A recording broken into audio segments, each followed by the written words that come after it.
Hey, what's up everybody? Welcome back to Brick and Mirror Views video blog. Lou's gonna finish getting dressed while I introduce her. That is Lou, I'm Nick, and today we're gonna talk about conditioning treatments. You might hear the term in the salon, we're gonna give you a mask or conditioning treatment, and I just wanna kind of break down what exactly that means and what it does for your hair. Okay, there's a lot of do-it-yourself masks you can do at home, including coconut oil, avocado oil, what did you read? Argan oil. Argan oil. There's a ton of different oils and different kinds of foods you can use as a mask on your hair.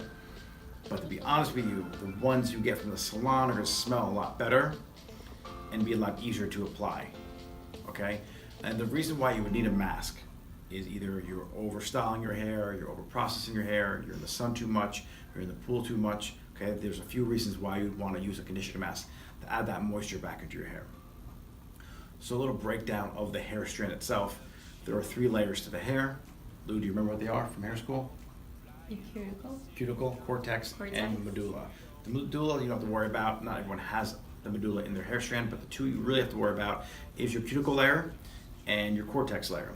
Okay, your cuticle is, think of shingles on a roof, and what? It's fine. Here we go. You always do an example. You have to Iron the shirt with the wolf. I love it. Okay. So the way your cuticle is on your hair, it's like shingles. I'll even give you a little diagram right here.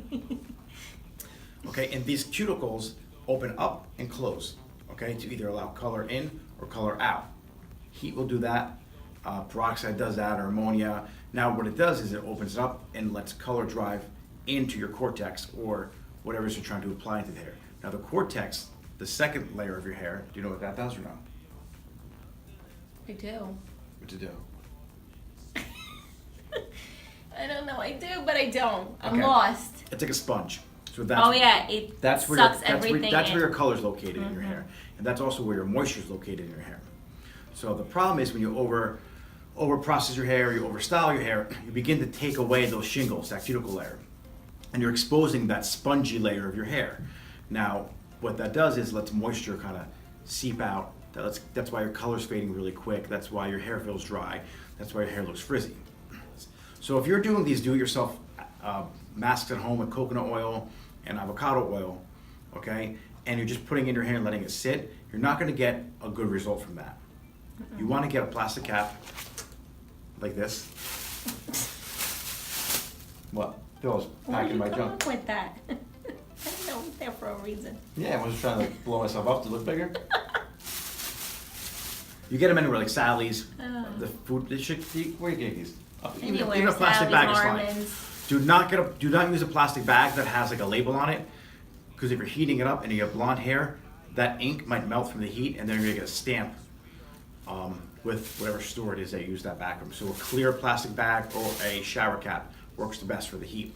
Now the heat's gonna open up your cuticle layer, exposing that cortex, driving in the moisture from either the mask you buy in a salon or coconut oil, avocado oil, whatever it is that you want to use at home. Coconut oil is probably one of the better ones you can do at home, right?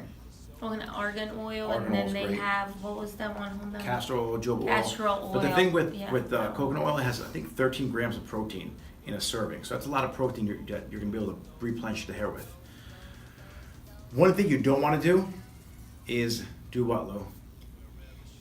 Well, when I apply my conditioner, I take some of the water out, and then I take it sections, and I make sure I'm like adding heat to the hair itself. When I'm putting it on, I'm not just putting on my hands and putting on my scalp and brushing it through and calling it a day.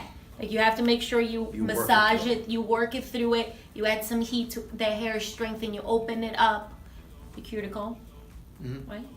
And then you open up the cuticle and you're massaging it in there, and then you comb it through, then you clip it and you put that shower cap on, or the So make sure you wring out a lot of the moisture in your hair, towel dry it really well. You don't want it to be dry 100%, but you want it to get some of the water out so you can work with it better.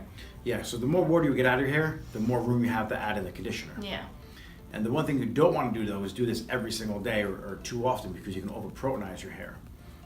Yes, especially if you're What's it putting called? conditioner. How do you say? Over what? It has protein in it. Over-protonize or no? I don't even think that's a word. It's a word. Okay. Google it. Don't over protein your hair. Proteinate. Over-protonate your Don't hair. over-protonize your hair. Yeah. So I know you think you're doing a good thing by conditioning your hair every Once a single week. day, and you're doing these masks, and you still feel like your hair's dry, and it's brittle. It's because you're actually putting too much protein in your hair. And What especially for blondes, sorry. Go ahead, cut me off. What about That's blondes? what we do. Blondes, they always feel like they have to add protein to their ends because they're dry, they're damaged, they're overprocessed. But if you overlap your hair with protein, you get breakage instead Why? of making it stronger. Why do you get breakage? Because that's what happens. Because the protein builds up, and just like your nails and your teeth in your body, okay, which is made from proteins and keratins or whatever that proper name is for your hair, you will begin to get like a hardened layer onto your hair from the protein. It's going to get stronger, stronger, stronger, and then what's going to happen is yours is going to break and snap.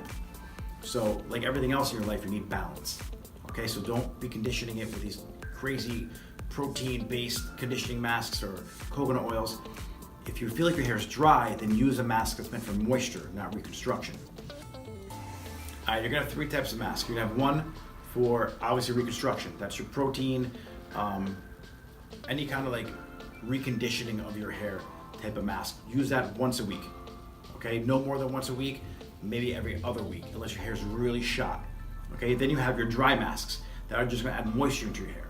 Once you get your hair to a level of strength where you don't need the reconstruction anymore, then you can start using the dry mask.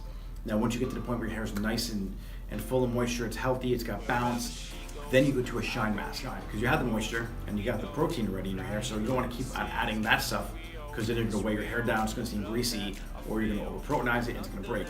So now you just want a mask just for shine, and that's like the weaker one of the masks. No, we're going to finish it right now. Long story short, we're gonna finish it up. If you guys have any questions about the masks, email us. You can email me, nick@brickandmirrorbeauty.com. It's right here.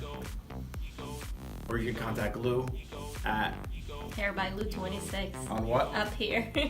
On Instagram. On Instagram. Or at Nick Mirabelle on Instagram. Or at Brick and Mirror Beauty. Or on Snapchat. Or on Twitter. No, I'm kidding. Just at the first 3 that I list right here. And that pretty much sums it all up.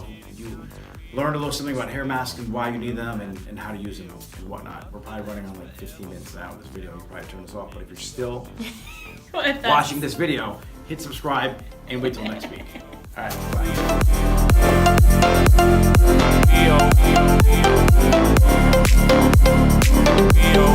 bye.